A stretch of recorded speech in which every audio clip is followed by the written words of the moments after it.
छत्तीसगढ़ के आदिवासी नेता और पूर्व कैबिनेट मंत्री अमरजीत भगत और उनके करीबियों के घरों में चल रही इनकम टैक्स की छापेमारी 5 दिनों के बाद रविवार की शाम को समाप्त हो गई। इस बीच छापेमारी को लेकर अमरजीत भगत ने कहा कि ये कार्रवाई पूरी तरह से राजनीतिक थी। मेरे संज्ञान में छत्तीसगढ़ के इतिहास में ये किसी आदिवासी नेता या मंत्री के यहाँ पड़ा हुआ पहला छापा है। यह ना कुछ मिला ना कुछ हासिल हुआ। हमारी तरफ से चुनाव में संपत्ति का जो ब्यौरा दिया गया था उतना ही मिला है।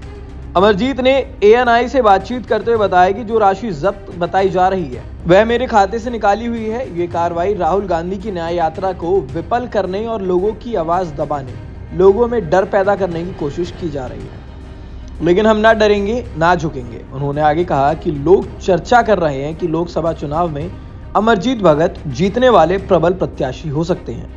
सबसे पहली बात तो ये जो कार्रवाई थी ये पूरी तरह से राजनीतिक थी और छत्तीसगढ़ के इतिहास में, बाकी प्रदेशों को तो नहीं जानता, लेकिन छत्तीसगढ़ के इतिहास में किसी ट्राइबल लीडर के यहाँ छापा पड़ा हो, किसी मंत्री के यहाँ छापा पड़ा हो, मेरे संज्ञान में पहला है।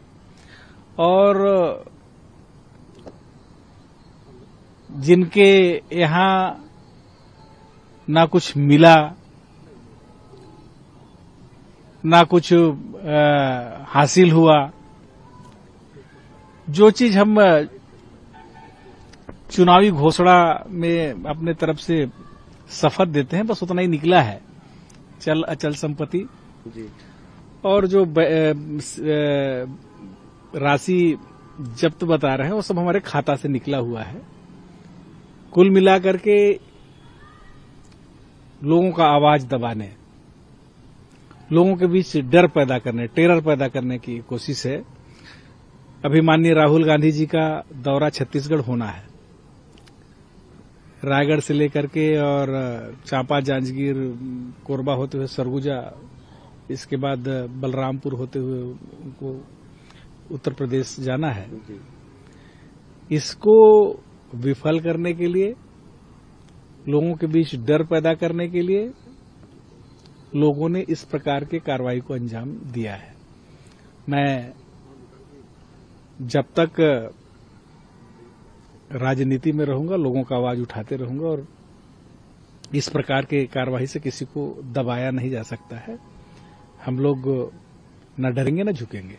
लग रहा है ये पूरा षड्यंत्र के हिसाब से ही किया गया है। 101% ये षड्यंत्र ही है पूरी तरह से। और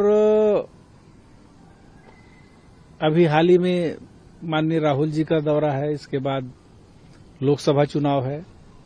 ये सब में लोगों के बीच डर पैदा करने के लिए इस प्रकार के कार्रवाई को अंजाम दिया गया है।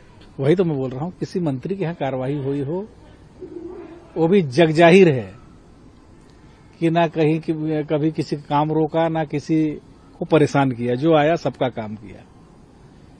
और मेरा विभाग में ऐसा बहुत ज्यादा कुछ तो ऐसा था नहीं। संस्कृति विभाग था, नाचने गाने का था, धान चावल लोगों के यहाँ PDS का वितरण का था क्या हमारे यहाँ? ना किसी का स्वीकृति का था, ना बाकी काम अलाट करने का था। इसके बाद भी लोगों को हमारा काम खटक गया। इतना अच्छा घर घर तक राशन कार्ड में फोटो छपा हुआ था, लोग बहुत खुश होते थे। आज सब लोगों को इन लोगों ने दुखी कर दिया। चुनाव में हार जीत लगा रहता है, लेकिन इस प्रकार की कार्रवाई किसी भी व्यक्ति को बदले की भावना से नहीं करना चाहिए। लोकसभा चुनाव को प्रभावित करने के लिए भी ये हो सकते हैं। अभी समाचार पत्रों में आप ही लोग दिखा रहे हैं कई जगह कि लोकसभा चुनाव में जीतने वाले प्रबल प्रत्याशी हो सकते हैं। मैंने तो ना कहीं आवेदन लगाया है ना कोई मांग किया है।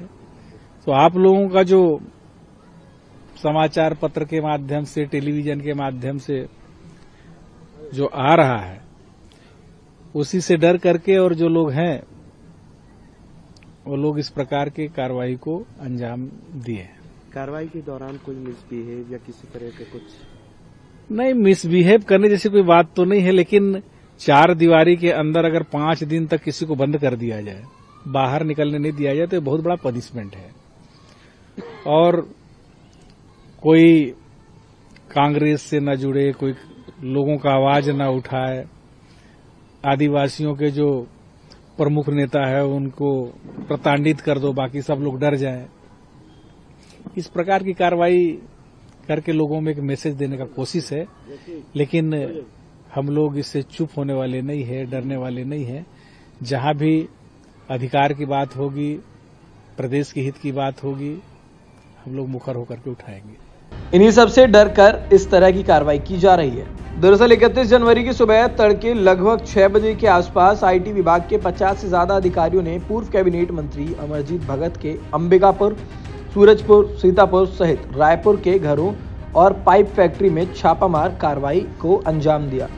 इस दौरान आईटी की कार्रवाई उनके निजी सचिव राजेश वर्मा, उप निरीक्षक Rupesh Narang, civil engineer Pramod Toppo, driver Mahendra, Congress नेता दिलीप धर, बीजेपी नेता संदीप घोष, निजी सहायक डॉक्टर फ्रैंकलिन टोप्पो और कांग्रेस नेता और लकड़ी व्यवसायिक राजीव अग्रवाल के घरों और उनके कार्यालय में एक साथ की गई। इस तरह की तमाम जानकारी के लिए आप लगातार बने रहिए सहारा समय के डिजिटल प्लेटफॉर्म पर। धन्यवाद।